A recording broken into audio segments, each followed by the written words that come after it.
Très heureux de vous avoir, très nombreux, vous qui nous suivez de partout à travers le monde. Bonjour, bonsoir, ça dépend de l'heure à laquelle vous allez nous suivre. Nous sommes en direct au niveau de la Chambre haute du Parlement. La clôture de la session de mars se fera ici pour la date de ce lundi 28 juin 2021. Plusieurs points ont été abordés avant la clôture de cette session parlementaire de mois de mars. Pour ce faire, nous allons suivre d'abord du déroulement de l'activité basée sur la clôture de la session de mars et on va y revenir. Suivez. S'agissant des préparatifs des élections qui pointent à l'horizon 2023, notre souhait est que le moment venu, le gouvernement dégage des moyens conséquents pour leur effectivité et pour l'organisation préalable du recensement tant attendu.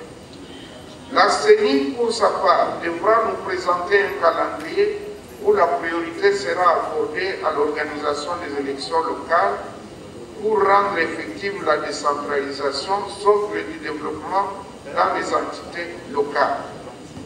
Il ne faut pas que les Congolais se posent toujours la question de savoir pourquoi les processus électoraux de 2006, 2011 et 2018 n'ont pas abouti à l'organisation des élections locales pourtant prévues dans le calendrier de la CENI. Il faut que nous revenions à la légalité en cette matière. Sur le plan politique, à l'initiative heureuse du chef de l'État, la création de l'Union sacrée de la nation a permis de consacrer une nouvelle majorité parlementaire. Cette nouvelle dynamique politique a donné enfin naissance au nouveau gouvernement qui a du reste tout notre soutien pour ces efforts qui tendent au seul service du peuple. Toutefois, nous saisissons cette opportunité pour rappeler au gouvernement de veiller au respect scrupuleux de son programme pour améliorer sensiblement les conditions socio-économiques de notre population. S'agissant de l'épineuse question de la restauration de l'autorité de l'État et de la pacification du pays, pendant longtemps, aucune mesure n'a pu éradiquer les tueries, les massacres, viols, les guerres récurrentes et les rébellions dans l'est du pays en vue de sa pacification. Nous remercions et nous félicitons, tout comme nous encourageons, le chef de l'État, son Excellence Félix Antoine Tshisekedi Tshilombo, qui a bien voulu s'installer à l'Est de manière à suivre de plus près toutes les opérations pour que la paix revienne rapidement dans cette partie du pays.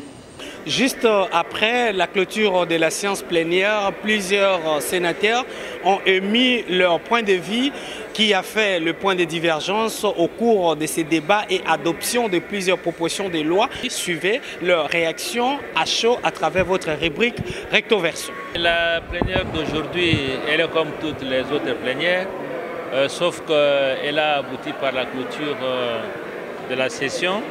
Mais sinon, nous avons procédé à revisiter notre règlement intérieur. Nous avons voté la loi de prorogation et nous avons voté les lois de ratification. Ce sont ces trois questions qui ont fait l'objet de notre plénière d'aujourd'hui et nous avons fini par la clôture de la session du mois de mars. Donc, c'est-à-dire qu'aujourd'hui, cela n'a pas été la question. Nous l'avons fait à la séance passée. Effectivement, les législateurs que nous sommes avons prévu deux articles qui sont alternatifs, l'article 129 et l'article 144. L'article 129 nous demande d'habiliter le gouvernement afin de prendre des actes de droit qui concernent le Parlement. Si cela n'est pas fait, l'article 144 nous demande de retarder la clôture de la session afin de nous permettre de chaque 15 jours de voter la prorogation. Nous étions donc dans une situation où nous avons toutes les deux lois, tous les deux articles se sont neutralisés. L'article 129, on n'a pas voté la loi d'habilitation devant l'Assemblée nationale. Nous venons de clôturer la session. Ce qui veut dire que la Cour constitutionnelle nous demande de revenir chaque 15 jours pour faire la prorogation. C'est à ce stade que nous nous trouvons, c'est un cas atypique. On verra comment ça va se passer, mais c'est un cas atypique qui vient d'arriver. N'est-ce pas, des ratifications que les honorables sénateurs ont pu voter. Il y a eu ça, il y a eu également la proposition, n'est-ce pas, d'amendement de notre règlement intérieur, ça a été fait, aussi voté.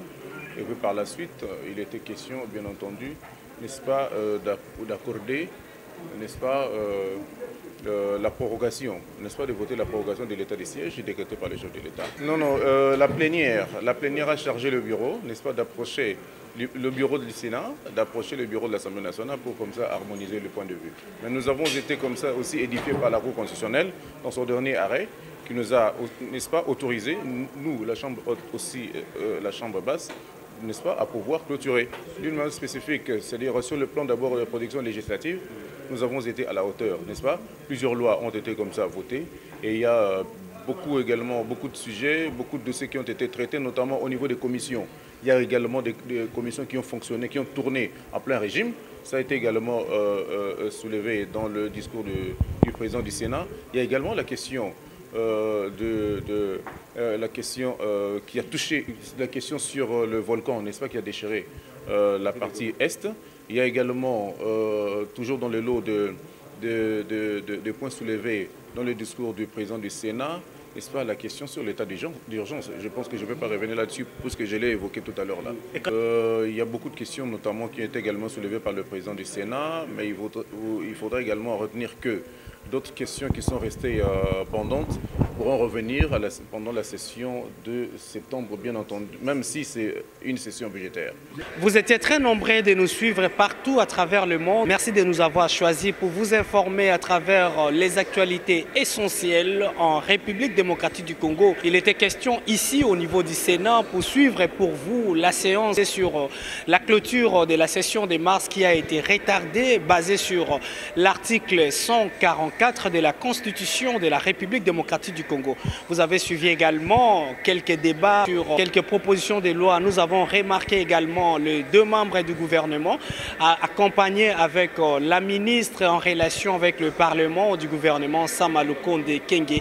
Restez connectés pour nous suivre à travers les plateformes digitales qui fait la force de notre média, groupe Top 243 News. À nous revoir très bientôt pour un nouveau numéro de l'actualité sur le groupe de votre média. Pour vous informer de l'essentiel de l'actualité en République démocratique du Congo, il vous suffit de vous abonner sur Top 243 News TV, également nous lire sur www.top243news.com.